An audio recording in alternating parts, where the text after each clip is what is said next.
सामने खड़ी इतनी सुंदर और मासूम दिखने वाली लड़की को देखकर, जिसकी आंखें बिल्कुल क्लियर और प्योर थी, कबीर समझ गया कि उसने अभी तक दुनिया का भयानक रूप नहीं देखा है। उसके लिए तो अभी भी ये दुनिया बहुत रंग बिरंगी और फिल्मों वाली है। उसकी किस्मत अच्छी थी कि उसके साथ ऐसा कुछ भी गलत नहीं हुआ। कबीर का आंसर सुनकर इशिका ने थोड़ी राहत की सांस ली और अपने सीने को सहलाते हुए खुद को शांत करने की कोशिश की। पर उसे ये भी महसूस हुआ कि उसकी बॉडी में कुछ ज्यादा चेंजेस नहीं हुए हैं। जितना उसने अपने दोस्तों से सुना था, वो तो ये जानती थी कि अगर उसके साथ किसी ने जबरदस्ती की होती तो उसे जरूर दर्द हो रहा होता। पर अभी उसे सिर्फ थकान महसूस हो रही थी, किसी तरह का कोई दर्द नहीं था। तो उसका मतलब तो यही था कि जो उसे डर था वैसा कुछ नहीं हुआ। Lucky she is. पर अब उस हादसे के बाद इशिका बहुत घबरा गई थी। हालांकि उसे ये तो पता नहीं था कि कबीर ने उसे कैसे बचाया, पर वो बहुत एहसानमंद थी कि कम से कम उसने उसे उठाया तो सही, बचाया तो सही। इशिका ने कबीर से कहा, वैसे मुझे तुम्हारा नाम पता तो नहीं है? कबीर ने अचानक ही धीमी आवाज में कहा। इशिका एकदम से हैरान हो गई और उसे लगा कि उसने कुछ गलत सुन लिया है, इसलिए उसने पूछा, क्या नाम है तुम्हारा? अभी तो उसे थोड़ी देर पहले अपना नाम बताने से मना कर दिया था। अचानक से उसका मन कैसे बदल गया? कबीर थोड़ा नाराज होने लगा और ऐसा लगा जैसे उसे पछतावा हो रहा है। उसे ये तो नहीं पता था कि क्यों, पर उसने जब इशिका को इस तरह निराश देखा तो उसे न जाने क्या हुआ और एकदम से उसने अपना नाम बता दिया। पर क्योंकि अब तो उसने अपना नाम बता दिया था, इसलिए उसने अब ठीक से कहा, मेरा नाम कबीर थापर है। कबीर थापर। इशिका ने धीरे धीरे कबीर का पूरा नाम बोला। ऐसा लग रहा था जैसे वो उसके नाम की तारीफ कर रही हो। उसका नाम जानने के बाद इशिका के चेहरे पर स्माइल आ गई। कबीर ने उसकी तरफ देखकर कहा, और तुम्हारा नाम क्या है? मेरा नाम इशिका। ऐसा बोलते बोलते वो रुक गई। वो अपना नाम नहीं बताने वाली थी, पर फिर वो थोड़ा रुकी और फिर उसने अपना नाम बताया। मेरा नाम और अपना नाम बताया। मेरा नाम इशिका है। इशिका, कबीर ने कहा। ऐसा लग रहा था जैसे उसे उसका बहुत इंटरेस्टिंग नाम लग रहा है। कबीर को तो ये मानना ही पड़ेगा कि इशिका का नाम उस पर बिल्कुल सूट करता है। जब कबीर ने धीमी और सेक्सी आवाज में उसका नाम लिया ना, तो वो सुनकर इशिका को बहुत अच्छा लगने लगा। अचानक इशिका को ऐसा लगा जैसे उसका सिर घूम रहा हो और वो थोड़ा लड़खड़ाने लगी। कबीर की आंखें इतनी तेज थी कि उसने झट से नोटिस कर लिया कि इशिका की बॉडी हिल रही थी। उसकी फिक्र करते हुए कबीर ने पूछा, क्या हुआ तुम्हें? इशिका तुरंत नीचे बैठ के और अपने हाथ से अपना सिर पकड़ लिया और फिर उसने बहुत कमजोरी वाली वॉइस में कहा, पता नहीं क्यों पर मुझे मेरी तबीयत ठीक नहीं लग रही। जैसे उसने कहा और ऐसा बोलकर वो तुरंत खांसी करने लगी जैसे उसे उल्टी आ रही हो। कबीर जल्दी से बेड से उतरा और भागता हुआ उसके पास आया। तब उसे रियलाइज हुआ कि उसके माथे पर ठंडा पसीना आने लगा था। गर्म पानी में बैठने के बाद उसके होठों का असली रंग वापस आ गया था और वो पिंक दिखने लगे थे। कबीर ने भी देखा कि फिर से उसके होठ सफेद पड़ते जा रहे हैं। मुझे लग रहा है कि मैं बीमार हूँ। Think I am not. इससे पहले कि वो अपनी बात पूरी कर पाती, इशिका कबीर की तरफ गिर गई। कबीर ने झट से अपना हाथ आगे बढ़ाया और उसे अपनी बाहों में ले लिया। कबीर ने अपने हाथों से इशिका के गाल पकड़कर उसका चेहरा हिलाते हुए पूछा, हे, क्या हुआ तुम्हें? Are you okay? पर जब कबीर ने इशिका के गाल को छुआ तो उसे पता चला कि उसका चेहरा बहुत गर्म था। कबीर थोड़ा परेशान होने लगा। उसने अपनी हथेली इशिका के माथे पर रखी और उसका टेम्परेचर चेक किया। Damn it, इसे तो बहुत तेज फीवर है। उसने तुरंत इशिका को अपनी गोद में उठाया और ले जाकर बेड पे लेटा दिया और फिर उसे ब्लैंकेट उड़ा दिया। इशिका का चेहरा बिल्कुल मुरझाया हुआ लग रहा था।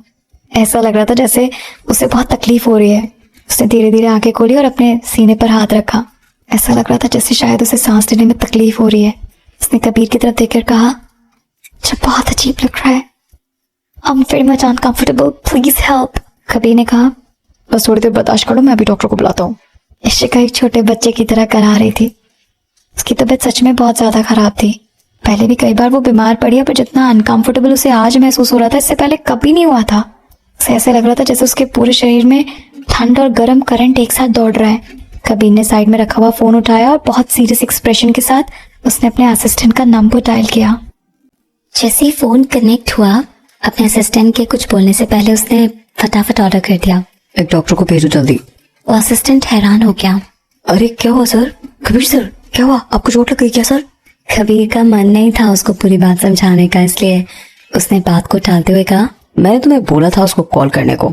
इससे ज्यादा टाइम मत वेस्ट करो और जाकर उसको बुलाओ फटाफट, अभी के अभी। उसको कहो कि सारा काम छोड़कर फटाफट यहाँ पर आए, जल्दी। अच्छा ओके सर, मैं समझ गया, असिस्टेंट ने कहा। उसकी बात सुनने के बाद कबीर ने फोन रख दिया। असिस्टेंट 5 मिनट से भी कम टाइम में डॉक्टर के साथ वापस आ गया। कबीर ने दरवाजा खोला। जैसे ही असिस्टेंट दरवाजे के अंदर आया वो कबीर को ऊपर से नीचे तक देखने लगा और उसने पूछा, मास्टर कबीर कुछ हुआ क्या? अमन, क्या उस लड़की के साथ कुछ हुआ? क्या उसने आप पर अटैक किया? क्या चोट लग गई क्या सर आपको? डॉक्टर साइड में खड़े होकर ये सब सुन रहे थे। उसको कबीर के बारे में पता था, इसलिए वो संभाल कर बिहेव कर रहा था। कबीर के पास टाइम नहीं था अपने असिस्टेंट से बात करने का, इसलिए उसने सीधा डॉक्टर से कहा, इधर आओ। असिस्टेंट भी पीछे पीछे चला गया। जब उसने देखा कि बेड पर कौन थी तो उसकी आंखें खुली की खुली रह गई। ओह माय गॉड, ये क्या हुआ था? फिर उसने देखा कि उस लड़की ने बस एक बाथरूम पहना हुआ था। उसने जोर से सांस ली। ओह माय गॉड, क्या मास्टर कबीर ने कुछ गलत तो नहीं किया? अगले दिन क्रैम्प्स की वजह से नव्या को पिछले 2 दिनों से बहुत आलस आ रहा था। वो उस दिन भी लेट उठी थी। उठने के बाद और ब्रेकफास्ट करने के बाद नव्या ने सोचा कि वो अक्षय के साथ जाएगी इशिका के बारे में पता करने के लिए। और वैसे भी वीकेंड था और उसको वीकेंड पे अकेले नहीं रहना था। लेकिन अक्षय ने फोन उठाया और वो बहुत सीरियस लग रहा था। उसने नव्या को कहा घर पर रहने के लिए और कहा कि वो कहीं ना जाए। उसको कुछ इम्पोर्टेंट काम आ गया है तो उसे पूरा करना है, लेकिन वो किसी से कह देगा इशिका के बारे में पता लगाने को। और अगर उसको कुछ भी पता लगता है तो वो जरूर नव्या को बताएगा। नव्या ये सब सुनकर दुखी हो गई। वो सोचने लगी कि ऐसा क्या हुआ होगा कि अक्षय अचानक ही ऐसे जा रहा था। लेकिन अक्षय फटाफट वहां से चला गया और उसने नव्या को कोई भी सवाल पूछने का मौका नहीं दिया। इसकी वजह से नव्या और ज्यादा दुखी हो गई। उसके जाने के बाद नव्या ने संजना को कॉल किया कि तुम्हें नहीं लगता कि वो कभी कभी ओवर कर देता है? उससे मुझे बताया भी नहीं कि वो कहाँ जा रहा है और बस उठकर चला गया। हमने कल ही डिस्कस किया था कि आज हम इशिका के बारे में पता लगाएंगे। वो अपनी बात से पलट गया। नव्या ने संजना से अक्षय की कंप्लेन की। संजना ने मुस्कुराते हुए कहा, अरे ये तो बिल्कुल नॉर्मल है, कोई बड़ी बात नहीं है इसमें, ऐसे पागल होने की जरूरत नहीं है। क्या तुम्हें ये नॉर्मल लगता है? उसने मुझे कुछ भी नहीं बताया, मानो जैसे वो कुछ छुपा रहा हो। और तुम्हें ये नॉर्मल लगता है? ये बिल्कुल भी नॉर्मल नहीं है। अब तो नव्या को और ज्यादा गुस्सा आ गया। ये सब सोच सोच कर उसका शक अब धीरे धीरे बढ़ रहा था। जैसे जैसे वो सोच रही थी ऐसा क्या हुआ होगा कि अक्षय ऐसे अचानक उठकर चला गया, उसका गुस्सा बढ़ता जा रहा था। संजना को समझ नहीं आ रहा था कि वो हंसे या फिर रोए। उसने नव्या से कहा, अरे इतना गुस्सा होने की जरूरत नहीं है, तुम इतना पागलों की तरह बिहेव क्यों कर रही हो? अच्छा हाँ, तुम्हें क्रैम्प्स हो रहे हैं ना, तभी मैं सोचूं। खैर ऐसा कुछ नहीं है, ओके? नव्या ने चिढ़ते हुए कहा। संजना ने झिझकते हुए कहा, तुम्हें नहीं पता कि अक्षय प्राइवेटली क्या करता है? नव्या ने फटाफट पूछा। वो कुछ कर रहा है प्राइवेटली? क्या मतलब है तुम्हारा? हाँ, तुम्हें इसके बारे में कैसे पता? और क्या जानती हो तुम? ऐसा कैसे कि तुम्हें इसके बारे में पता और मुझे नहीं? ये जानने के बाद नव्या, जो पहले थोड़ा बहुत दुखी थी, अब बहुत ज्यादा दुखी हो गई। पता चल गया था कि अक्षय ने नव्या से बहुत सारी चीजें छुपाई हैं। संजना ने कहा, मैंने 2-3 बार अक्षय को कबीर से बात करते हुए सुना है। शायद कोई पार्टनरशिप के बारे में बात कर रहे थे। शायद वो दोनों किसी बिजनेस में इन्वेस्ट करने वाले हैं। मुझे अच्छे से तो नहीं पता, पर इतना जरूर पता है कि बात पैसे की है। शायद मैंने तुम्हें इसके बारे में पहले भी बताया था, राइट? हाँ, तुम सही बोल रहे हो, पर मैं भूल गई थी, मुझे कुछ भी याद नहीं है। नव्या ने दुखी होकर कहा। संजना ने कुछ देर सोचा फिर कहा, तुम्हारा मूड आज ठीक नहीं लग रहा है। क्या हुआ? क्रैम्प्स की वजह से तुम्हें मूड स्विंग्स हो रहे हैं क्या? पता नहीं। नव्या को बस इतना समझ आ रहा था कि उसकी बेचैनी बढ़ती जा रही थी। जरूर इसी वजह से हो रहा होगा। एक्चुअली बहुत बार मेरे साथ भी बिल्कुल ऐसा ही होता है। मुझे लगता है कि बहुत बेचैनी हो रही है, रेस्टलेस फील होता है, और कभी कभी तो ऐसा लगता है कि जैसे किसी को मार दूं। एक बार तो ऐसे ही हुआ था कि समीर ने मुझे इतना ज्यादा परेशान कर दिया था कि मैंने उसे दांत काट लिया था। संजना ने नव्या को बताया। नव्या हंसने लगी। तभी उसे कुछ याद आया और उसने संजना से पूछा, अरे हाँ, कल क्या हुआ था? क्या समीर ने तुम्हारे घर पे ड्रॉप नहीं किया? हाँ, घर तक तो ड्रॉप किया था। अरे हाँ, आज तुम घर पर अकेली मत रहो। एक काम करो, तुम मेरे घर आ जाओ। पिछली बार की तरह हम अरोमा थेरेपी लेते हैं और फिर हम कुछ अच्छा अच्छा खाना बनाने के लिए बोल देंगे। ओह हाँ, तुम ठीक कह रही हो, मैं तुम्हारे घर आ जाती हूँ। फिर अपना फोन हाथ में पकड़कर नव्या सोफे पर से नीचे उतरी, क्योंकि अक्षय घर पर नहीं था और वो अकेले नहीं रहना चाहती थी। संजना ने कहा, अगर तुम कहो तो मैं तुम्हारे लिए ड्राइवर भेज देती हूँ। नहीं, इसकी जरूरत नहीं है, मैं खुद कैब बुक कर लूंगी। ऐसे भी ज्यादा दूर नहीं है, ड्राइवर आएगा फिर मुझे लेके चला जाएगा, ज्यादा टाइम नहीं लगेगा।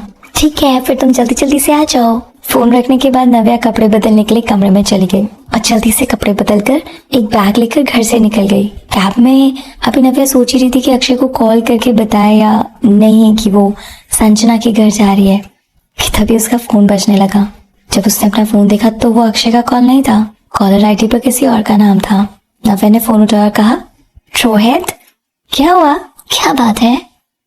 सरकार रेजिडेंस में संजना अपने घर के सेकंड फ्लोर के गार्डन में बैठकर स्नैक्स खा रही थी और नव्या के आने का वेट कर रही थी। पर 1 घंटा हो गया और नव्या अभी तक नहीं आई। संजना ने खुद से ही कहा, वो इतनी स्लो क्यों है, इतना टाइम क्यों लग रहा है उसे? क्योंकि संजना का घर ज्यादा दूर नहीं था, इसलिए वहां पहुंचने में ज्यादा टाइम नहीं लगता और अब तक तो उसे आ जाना चाहिए था। चेयर पे बैठे बैठे ही संजना ने उसके पास रखा हुआ फोन उठाया और नव्या को कॉल किया। नव्या की रिंगटोन बजती जा रही थी और पूरी बजने के बाद खत्म हो गई, पर किसी ने भी कॉल नहीं रिसीव किया। संजना को समझ नहीं आ रहा था कि आखिर क्या हो रहा है। वो फिर से बड़बड़ाने लगी, तुम अपना फोन क्यों नहीं उठा रही हो यार, तुम आंसर क्यों नहीं कर रही हो? नव्या फोन उठाओ। ऐसा कहते हुए उसने फिर से नव्या को कॉल किया, पर इस बार नव्या का फोन बंद आ रहा था। संजना हैरान हो गई। संजना शॉक होकर एकदम से चेयर से उठ गई और बोली, नव्या का फोन स्विच ऑफ आ रहा है, कहीं उसके फोन की बैटरी तो नहीं खत्म हो गई? या फिर अचानक ही संजना के मन में अजीब अजीब से ख्याल आने लगे और उसका दिल बैठने लगा। अब संजना को बहुत घबराहट हो रही थी, कहीं नव्या का कोई एक्सीडेंट तो नहीं हो गया। संजना ने तुरंत अपना सिर हिलाते हुए कहा, नहीं नहीं, ऐसा नहीं हो सकता, जरूर उसके फोन की बैटरी खत्म हो गई होगी, इस वजह से उसका फोन स्विच ऑफ हो गया होगा। पर वो जितना ज्यादा इस बारे में सोच रही थी उसे उतना ज्यादा ही घबराहट हो रही थी, बहुत ज्यादा परेशान होने लगी थी। उसे समझ नहीं आ रहा था कि वो क्या करे या उसे इस सिचुएशन में क्या करना चाहिए। अगर उसे पहले से पता होता कि कुछ ऐसा होने वाला तो उसने जरूर ड्राइवर को भेज दिया होता नव्या को लेने के लिए। संजना ने अपने सिर पर खुद को मारा और सोचने लगी, क्या करूं मैं, क्या करूं, अब मुझे क्या करना चाहिए, अब मैं क्या करूं, मुझे क्या करना चाहिए, मुझे क्या करना चाहिए? ऐसा बड़बड़ाते हुए कुछ देर तक वो नव्या का वेट करती रही और सोचती रही कि हो सकता है कि सच में नव्या के फोन की बैटरी खत्म हो गई हो और ऐसी डरने वाली कोई बात नहीं हो जितना मैं डर रही हूँ। हो सकता है वो पहुंचने वाली हो, पर फिर भी उसे नव्या की बहुत ज्यादा चिंता हो रही थी। उससे अब और इंतजार नहीं हो रहा था, इसलिए उसने तुरंत अक्षय को कॉल कर दिया। शायद अक्षय बिजी था क्योंकि उसका डायलिंग टोन कटने वाला था। उससे पहले ही अक्षय ने कॉल रिसीव कर लिया। अक्षय, एक प्रॉब्लम हो गई है, मेरी नव्या से बात नहीं हो पा रही, उसका फोन स्विच ऑफ आ रहा है, मैं क्या करूं? जैसे ही अक्षय ने फोन उठाया संजना तुरंत बोलने लगी। अक्षय ने पूछा, क्या मतलब है तुम्हारा? संजना ने अक्षय को जल्दी जल्दी सब कुछ बता दिया। फिर उसने सुना कि अक्षय की आवाज भी थोड़ी टेंस्ड हो गई है और उसने कहा, ऐसा पॉसिबल नहीं है कि उसके फोन की बैटरी खत्म हो जाए, उसने आज सुबह ही मेरे सामने अपना फोन चार्ज किया था। अब तो अक्षय की बात सुनकर संजना के हाथ डर के मारे कांपने लग गए। जैसे ही नव्या उठी उसके सिर में दर्द हो रहा था, उसे बस अंधेरा दिखाई दे रहा था और उसके चेहरे पर कुछ बंधा हुआ था। वो हैरान हो गई जब उसे ये समझ आया कि उसकी आंखों पर पट्टी बंधी है। आखिर हो क्या रहा था ये सब? उसने तुरंत अपनी आंखों पर से पट्टी हटाने के लिए अपना हाथ उठाया। तब उसे पता चला कि वो हिल भी नहीं पा रही है। नव्या को किसी ने चेयर पर बांध रखा था। उसने खुद को छुड़ाने की कोशिश की, जिसकी वजह से पूरे कमरे में शोर होने लगा। उसी समय ऐसा लगा जैसे किसी ने दरवाजा खोला। नव्या अपने कान लगाकर आवाज सुनने की कोशिश करने लगी और उसने कांपती हुई आवाज में कहा, कौन हो तुम? तुमने मुझे किडनैप क्यों किया है? प्लीज मुझे बताओ, कौन हो तुम? फिर वहां से कोई जवाब नहीं मिला। उसे बस उसकी तरफ आती हुई कदमों की आवाज सुनाई दे रही थी। तभी अचानक से जोर से चांटे की आवाज आई। बिना किसी वार्निंग के नव्या को अंदाजा भी नहीं था और ना वो खुद को बचा सकती थी, इसलिए किसी ने नव्या के गाल पर जोर से थप्पड़ मारा।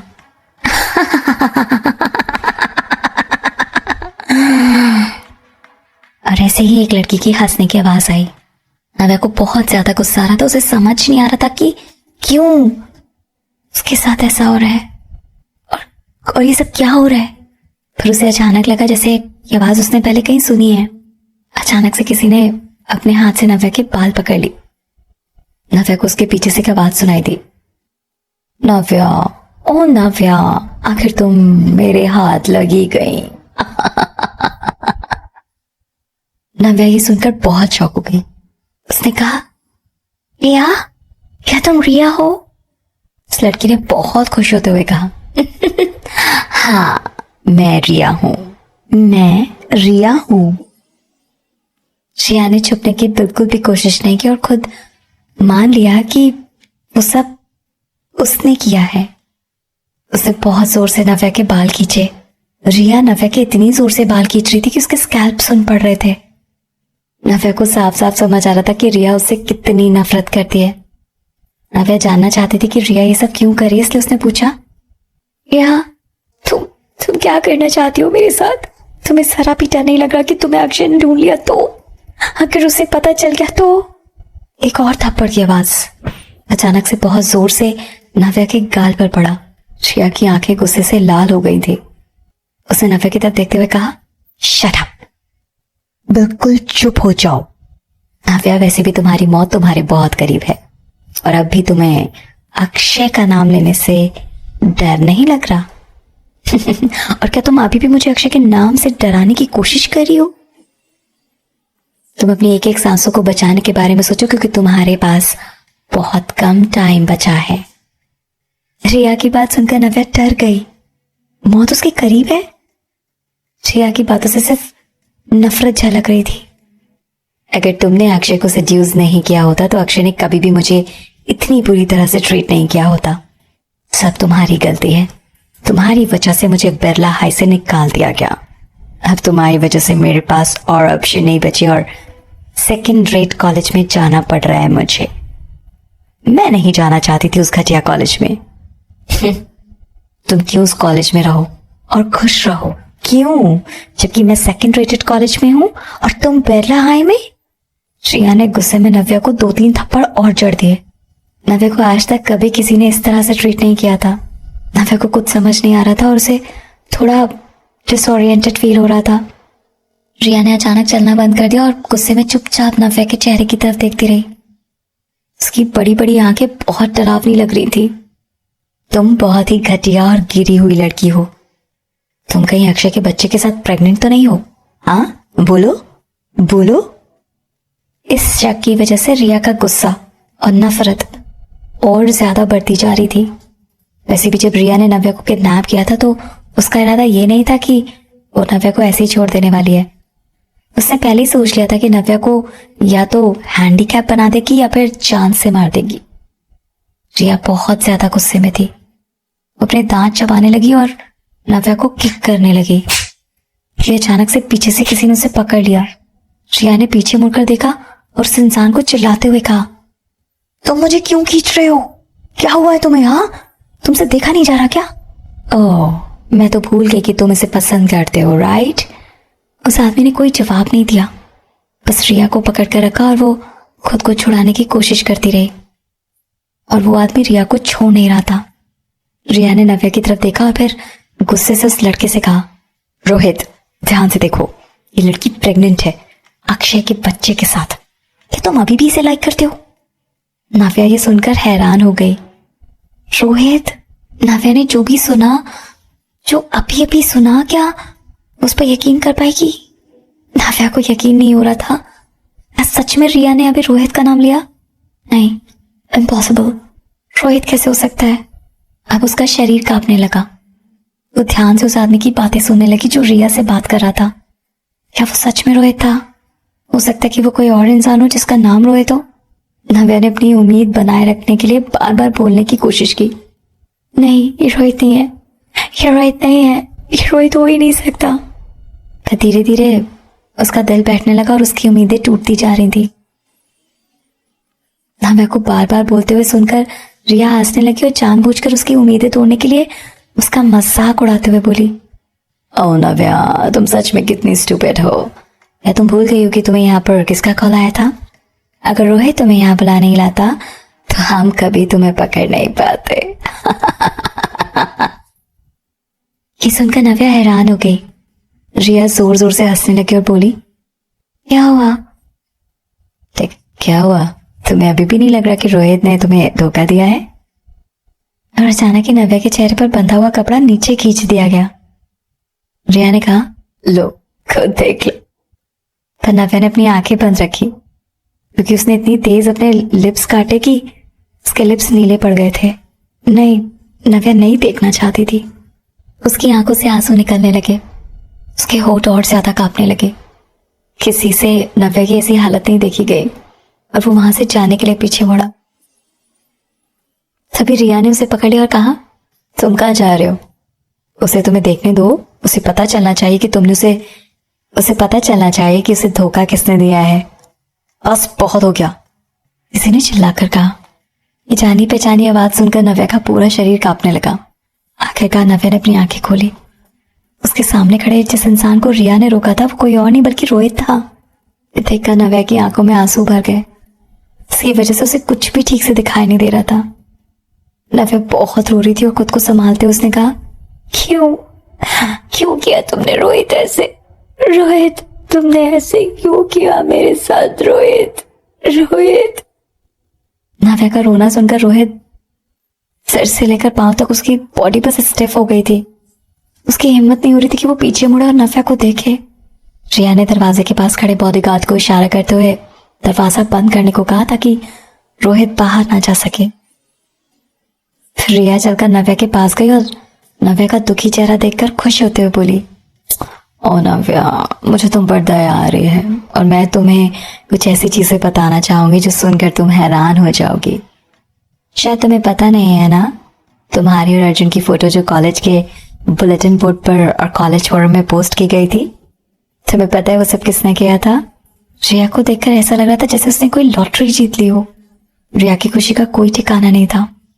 उसने मुस्कुराते हुए रोहित की तरफ उंगली करके इशारा किया, तुम्हारा दोस्त जो क्लास में तुम्हारे सामने बैठता है।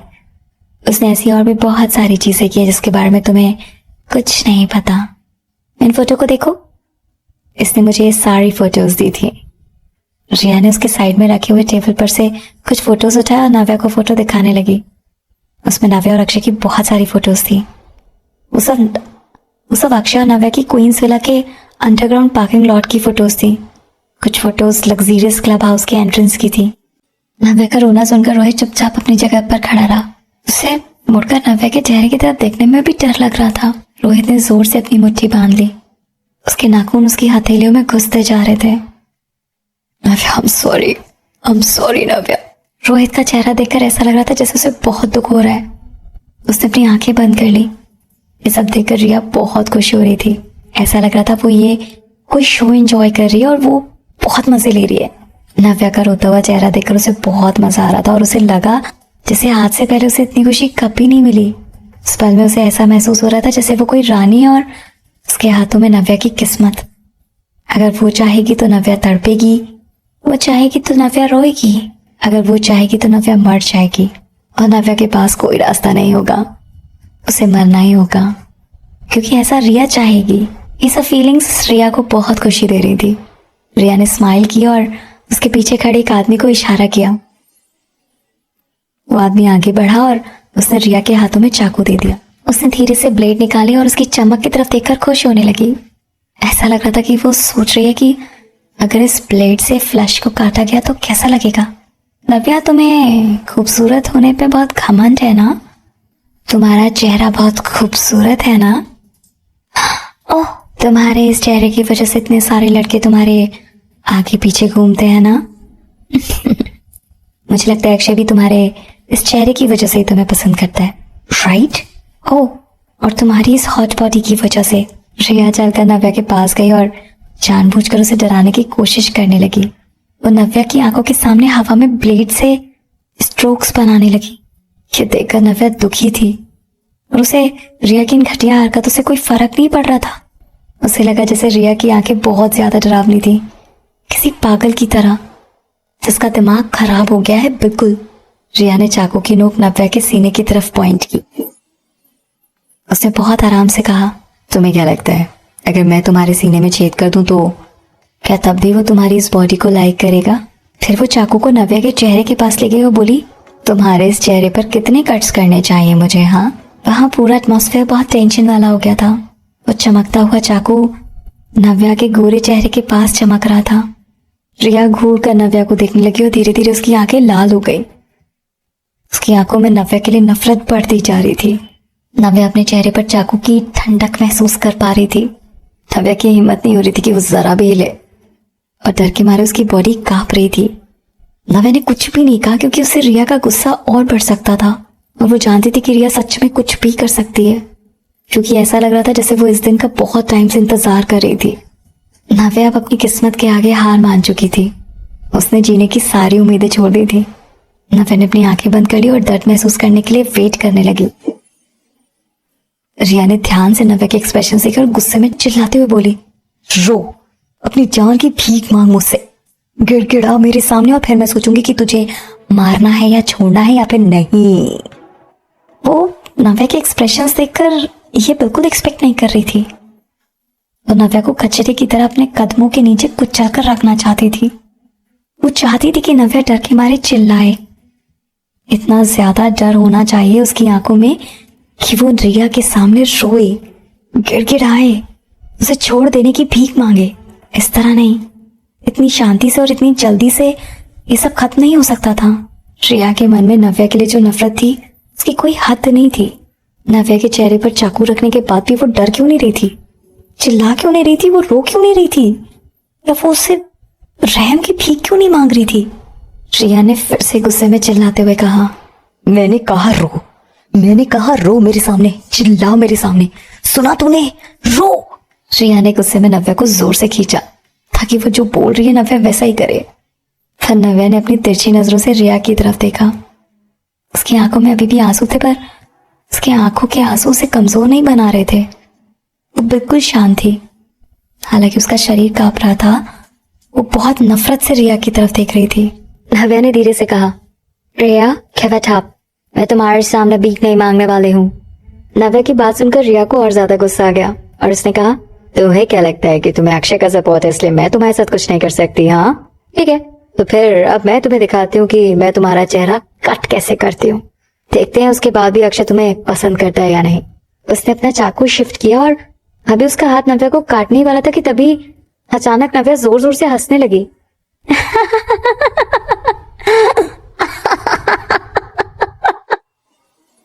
नव्या को हंसते हुए देखकर रिया इरिटेट हो गई और गुस्से में बोली, किस बात के लिए तुम्हें हंसी आ रही है? हाँ बोलो, क्यों हंस रही हो तुम? नव्या के चेहरे पर चाकू नहीं था। नव्या ने अपना सिर घुमाया और बहुत प्राउडली रिया की तरफ देखने लगी। उसे स्माइल किया और बहुत कॉन्फिडेंटली कहा, मैं तुम्हें बस यह बताना चाहती हूँ कि भले ही तुम मेरा चेहरा खराब कर दो, भले ही तुम मेरी बॉडी खराब कर दो, भले ही वो अच्छी ना दिखे, but I am sorry, Akshay तब भी मुझे लाइक करेगा। तो बस मुझे ही लाइक करता है और अपनी पूरी जिंदगी वो मेरे अलावा किसी को लाइक कर ही नहीं सकता। रिया के चेहरे के एक्सप्रेशंस देखकर नव्या समझ गई थी कि उसके अंदर कितना गुस्सा है। इतना गुस्सा था उसके अंदर कि वो नव्या को अभी जान से मार देती। इसलिए शायद अब नव्या को फर्क नहीं पड़ रहा था। नव्या जानबूझकर रिया को प्रोवोक करने की कोशिश कर रही थी। वो बस अपनी सच्ची फीलिंग्स एक्सप्रेस कर रही थी, अपने दिल की बात बता रही थी। नव्या बस ये चाहती थी कि रिया को ये पता होना चाहिए कि अक्षय उसे कितना पसंद करता है। अक्षय उसे उसके चेहरे या उसकी बॉडी की वजह से लाइक नहीं करता, बल्कि वो उसे इसलिए पसंद करता था क्योंकि वो नव्या है। नव्या ने स्माइल करते हुए रिया से कहा, रिया अगर तुम प्लास्टिक सर्जरी भी करवा लो और तुम्हारे पास मेरे जैसा चेहरा और मेरे जैसा फिगर हो, तब भी अक्षय तुम्हें पसंद नहीं करेगा। उसके दिल में दूसरी लड़कियों के लिए कोई जगह नहीं है। वो सिर्फ और सिर्फ मुझे पसंद करता है और हमेशा करता रहेगा। नहीं, ये सच नहीं है। Shut up, what I said, shut up. अपना मुंह बंद करो, ये बिल्कुल सच नहीं है। किसी सनकी इंसान की तरह रिया ने अचानक से नव्या को मारना शुरू कर दिया। नव्या का चेहरा दूसरी तरफ झुक गया। उसके पास बच के जाने का कोई रास्ता नहीं था। अगर तुम एग्जिस्ट नहीं करती तो अक्षय मुझे पसंद करता। अबे तुम ऐसे कैसे कह सकती हो कि अक्षय सिर्फ तुम्हें पसंद करेगा? ऐसा नहीं हो सकता कि अक्षय तुम्हारे अलावा किसी और को पसंद ना करे। Just go to hell. Riya की आंखें गुस्से से लाल होती जा रही थी। उसने अपने हाथ में चाकू को और टाइट पकड़ा और उसे नव्या की तरफ पॉइंट करते हुए नव्या को मारने के लिए आगे बढ़ी। नव्या ने कसकर अपनी आंखें बंद कर ली। वो शार्प चाकू नव्या की गर्दन के पास आकर रुक गया क्योंकि किसी ने रिया को रोक दिया था। रिया नाराज होती हुई मुड़ी और रोहित से कहा, रोहित क्यों रोक रहे हो तुम मुझे? छोड़ो मुझे। तुम अभी भी इस लड़की को लाइक करते हो? इतने सारे लड़कों के साथ पता नहीं क्या क्या कर चुकी है ये लड़की। ये जैसी हजारों लड़के मैं तुम्हें ढूंढ के दे सकती हूँ। देखकर कि रोहित भी नव्या को बचाने की कोशिश कर रहा है, रिया को बहुत गुस्सा आने लगा। गुस्से से उसका पूरा चेहरा लाल हो गया था और ऐसा लग रहा था जैसे वो कभी भी फट सकती है। रोहित ने गुस्से में कहा, तुमने कहा था ना कि तुम उसे इतनी जल्दी इतनी आसानी से नहीं मारोगी। तुम्हें इसे अभी और टॉर्चर करना चाहिए ताकि ये अपनी मौत की भीख मांगे। अगर तुम इसे इतनी जल्दी मार दोगी तो उसके लिए बहुत आसान हो जाएगा। रोहित की बात सुनकर रिया के चेहरे के एक्सप्रेशंस बिल्कुल फ्रीज हो गए। वो हैरान होकर अपना सिर हिलाते हुए बोली, हाँ, मैं इसे इतनी आसानी से मार नहीं सकती। मेरे पास अभी भी बहुत सारी चीजें हैं तो इसके लिए मैंने प्रिपेयर की है। रोहित ने आंखों से रिया के बॉडीगार्ड को इशारा किया। बॉडीगार्ड रिया के पास आकर बोला, मिस, आपने जिन लोगों को बुलाया था वो लोग आने ही वाले हैं। Good, exactly. ऐसा लगा कि रिया को कुछ याद आ गया और वो जोर जोर से हंसने लगी। उसने अपने हाथ में से चाकू निकाल दिया और बहुत खुश होकर नव्या से बोली, मैंने तुम्हारे लिए बहुत सारे लड़के तैयार किए हैं, बहुत सारे। वो सब के सब बहुत घटिया और गंदे लड़के हैं। सुना तुमने? घटिया और गंदे हैं। वो सब लड़के तुम्हारा ऐसा हाल करेंगे जो तुमने कभी सोचा भी नहीं होगा। फिर देखते हैं कि तब भी तुम्हारा घमंड टूटता है या फिर नहीं। ये बात सुनकर नव्या के चेहरे के रंग उड़ गए। ये लाल हुए गाल अब डर से पीले पड़ गए। रिया को अचानक ही याद आया, अच्छा हाँ, मैं तो उन्हें कैमरा तैयार करवाने के लिए कहना तो भूल ही गई। क्या तुम्हें नहीं लगता कि हमें ऐसे एक्साइटिंग सीन की फोटोज लेकर कैमरे में कैद करनी चाहिए और अक्षय को दिखाकर उसे भी एंजॉय करने का मौका देना चाहिए? नव्या ने कुछ भी नहीं कहा और अपनी आंखें बंद कर ली। रिया ने चाकू से नव्या का चेहरा ऊपर उठा लिया और उसे अपनी तरफ देखने के लिए जिद करने लगी और जोर से उस पर चिल्लाकर कहा, मैंने अभी तुमसे कुछ सवाल पूछा, जवाब दो मुझे उसका। नव्या बहुत गुस्से में थी और उसने उस सनकी से बात करने के लिए साफ मना कर दिया। अब तक नव्या को ये बात पूरी तरह से समझ आ गई थी कि रिया का दिमाग खराब हो गया है। बेशरम। रिया ने नव्या को फिर से एक थप्पड़ मारा जिससे नव्या का चेहरा दूसरी तरफ घूम गया। रिया ने गुस्से में अपने दांत पीसते हुए कहा, हाँ, बस इंतजार करो और इसके बाद तुम मजे लेना, मजे। इसके बाद वो गुस्से में अकड़कर दरवाजे की तरफ मुड़ी और उसने अपने बॉडीगार्ड से कहा, जाओ और जाकर जल्दी से कैमरा लेकर आओ, कहीं से भी लेकर आओ, मुझे अभी क्या भी चाहिए। मुझे अभी इसी वक्त उसकी बर्बादी के पूरे सीन की फिल्म बनानी है। बॉडीगार्ड ये सुनकर थोड़ी देर के लिए बिल्कुल दंग रह गया, पर फिर भी उसने बहुत इज्जत से जवाब दिया, मैं समझ गया, मैं अभी किसी को भेजता हूँ जल्दी से कैमरा लेकर आने के लिए। जाओ, जल्दी जाओ, मुझे एक शो देखना है और उन बेकार लोगों को यहाँ पर मेरे पास लेकर जल्दी से आओ। समझ गया मैडम, मैं अभी जाकर उन्हें कॉल करता हूँ ताकि वो जल्दी से कैमरा लेकर आए। वो दोनों बाहर चले गए। अब कमरे में सिर्फ नव्या और रोहित बचे थे। रोहित खड़ा होकर बस उसे घूर रहा था। ऐसा लग रहा था जैसे उसकी नजर नव्या के चेहरे पर अटक गई थी। नव्या ने अपना चेहरा घुमाकर उसकी तरफ नहीं देखा। वो वहां से जैसे अपना चेहरा दूसरी तरफ घुमा के खड़ी थी और वो बस उसी तरफ ही रही। शांत माहौल अब अजीब सा लगने लगा था। अचानक एक कर्कश सी आवाज सामने से आई, नव्या। आवाज सुनकर हल्का सा झटका लगा और वो चिढ़ सी गई। कहना चाहती थी कि रोहित, अपने मुंह से मेरा नाम मत लो, हम दोस्त नहीं है। जिस वक्त तुमने मुझे धोखा दिया उसी वक्त हमारी दोस्ती खत्म हो गई। नव्या को दोस्त बनाना अच्छा लगता था। जब वो अमेरिका में पढ़ रही थी तब उसके बहुत सारे दोस्त थे, लड़के और लड़कियां दोनों। उसे अपने उन दोस्तों से बहुत प्यार था और बहुत खुशियां भी मिली थी। उन दोस्तों ने उसकी बहुत हेल्प की थी। वो दोस्त उसे बहुत प्यार करते थे। ऐसा पहली बार हुआ था जब उसने ये फील किया कि एक दोस्त जब धोखा देता है तो कैसा लगता है। उसे पहली बार पता चला कि इसका दर्द कैसा होता है। धीरे धीरे नव्या की आंखों में आंसू भर गए। आंसू से उसकी नजरें धुंधली हो गई और वो बूंद बूंद करके उसकी गोद में टपकने लगे। नव्या, रोहित ने धीमी आवाज में उसका नाम पुकारा। नव्या ने रोहित की आवाज को बिल्कुल अनसुना कर दिया और उसका कोई जवाब नहीं दिया। रोहित उसके सामने अपने घुटनों के बल बैठ गया और अपना हाथ बढ़ाकर उसका चेहरा अपनी तरफ मोड़ लिया, ऐसे जैसे उसे नव्या का ये रूखापन देखा नहीं जा रहा। उसने आखिरकार नव्या से माफी मांगी और कहा, मुझे माफ कर दो, प्लीज मुझे माफ कर दो। नव्या ने आंख उठाकर उसकी आंखों से आंखें मिलाई। रोहित की नजरें बहुत ही हैरान, परेशान, माफी, गिल्ट, पछतावे और पता नहीं कौन कौन सी अलग अलग फीलिंग से भरी हुई थी। आंसू उसके लगातार गिर रहे थे और उसने उसी तरह रोती हुई आवाज में रोहित से पूछा, तू रोहित, बोलो रोहित, तुमने ऐसा क्यों किया? क्यों तुम रिया की हेल्प कर रहे हो? क्यों तुमने मुझे धोखा दिया? रोहित बोलो, तुम्हारे पास कोई ना कोई रीजन होगा ना। Why you have done this with me, Rohit? इसके बावजूद कि रोहित ने उसे धोखा दिया था फिर भी नव्या को अभी भी उम्मीद थी, क्योंकि उसे ये यकीन नहीं हो रहा था कि रोहित जो उसका इतना अच्छा दोस्त है वो उसे ऐसे धोखा देगा, वो इतना बुरा इंसान निकलेगा। बल्कि उसे ये जरूर यकीन हो रहा था कि रोहित ऐसा करना नहीं चाहता था, मगर जरूर किसी ने उसे जरूर मजबूर किया होगा ये सब करने के लिए। रोहित ने नव्या को समझाने के लिए कोई भी सफाई नहीं दी, मगर बार बार यही कहता रहा, मुझे माफ कर दो, मुझे माफ कर दो। बहुत ही प्यार से नव्या के गालों को छुआ। रिया के लगातार मारे हुए थप्पड़ उसके गाल पर थप गए थे। ये गाल लाल हो गए थे और उंगलियां छपकर ऐसे दिख रही थी मानो पता नहीं उसे कितना टॉर्चर किया हो। ये सब देखकर वो बहुत उदास हो गया, बहुत उदास। नव्या बहुत दुखी थी। नव्या नाराज होने लगी और उसके टच से घबराकर पीछे हट गई। थोड़ी देर के लिए तो वो हैरान हो गया और फिर उसने पूछा, बहुत दर्द हो रहा है क्या? नव्या की आंखों में साफ साफ कड़वाहट दिखाई दे रही थी। रिया को उस पर जरा भी दया नहीं आ रही थी। जितनी बार भी उसने उसे मारा, बहुत बेरहमी से मारा था। नव्या को भला कैसे दर्द नहीं होता? क्या साइड में खड़े होकर रोहित ये सब देख पा रहा था और वो अपनी आंखों के सामने सब होने दे रहा था? नव्या ये सोचने लगी कि अगर वहां रोहित की जगह अक्षय होता तो कभी उसे इतना दर्द बर्दाश्त नहीं करने देता। जैसे ही नव्या के दिमाग में ये ख्याल आया, वो तुरंत अक्षय को मिस करने लगी। नव्या ने बहुत दुखी आवाज में कहा, रोहित, क्या तुम मेरी एक हेल्प करोगे? इस समय सिर्फ तुम ही मेरी हेल्प कर सकते हो। ओके, मुझे अक्षय को कॉल करना है और उसे बोलो कि आकर मुझे बचा ले। अगर किसी के पास जीने की थोड़ी सी भी उम्मीद हो तो कौन नहीं चाहेगा। नव्या मरना नहीं चाहती थी। वो और अक्षय अभी तो साथ आए थे, अभी तो पास आए थे और उनके खुशी के पल तो अभी आने बाकी हैं। अभी तो बहुत सारी खुशी के पल उन्हें साथ में बिताने थे, इसलिए वो इतनी जल्दी मरना नहीं चाहती थी। वो अपनी जिंदगी जीना चाहती थी और पूरी जिंदगी अक्षय के साथ बिताना चाहती थी।